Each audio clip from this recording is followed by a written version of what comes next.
Our priorities are very clear from an administration's perspective: police reform and accountability and economic recovery. We will continue on the COVID-19. This could have been, another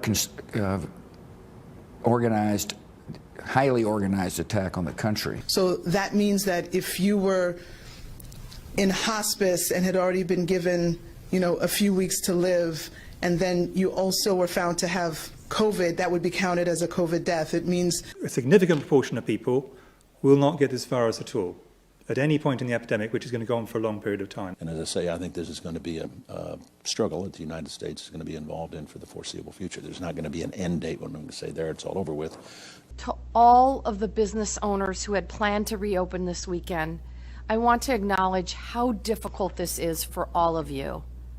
Many of you have invested significant time and resources into reopening safely. We will continue on the COVID-19. We have a number of reports from countries who are doing very detailed contact tracing. They're following asymptomatic cases, they're following contacts, and they're not finding secondary transmission onward. It's very rare. Some of them will get the virus without even knowing it. They will have the virus with no symptoms at all, asymptomatic. It still appears to be rare that an asymptomatic individual actually transmits onward. technically, even if you died of a clear alternate cause, but you had COVID at the same time, it's still listed as a COVID death. So, of those who get symptoms, the great majority, probably 80%, will have a mild or moderate disease. Might be bad enough for them to have to go to bed for a few days, not bad enough for them to have to go to the doctor. As Dr. Fauci has said, we don't make the timeline. The virus makes the timeline. It's also important for people to understand that this is a long-term proposition. We will continue on the COVID-19. Many of you have invested significant time and resources.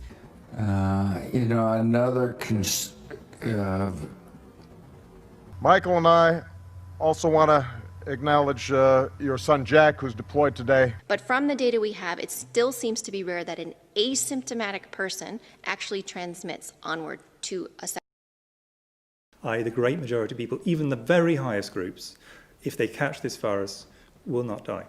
everyone who's listed as a COVID death doesn't mean that that was the cause of the death, but they had COVID at the time of death. I hope that's helpful. Vice President, did you talk about... We will continue on the COVID-19. These 19 individuals in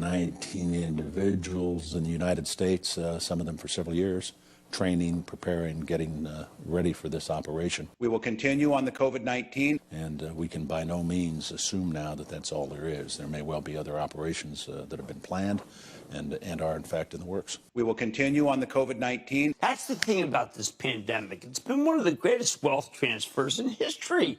And it's a wealth transfer that was mandated by the state.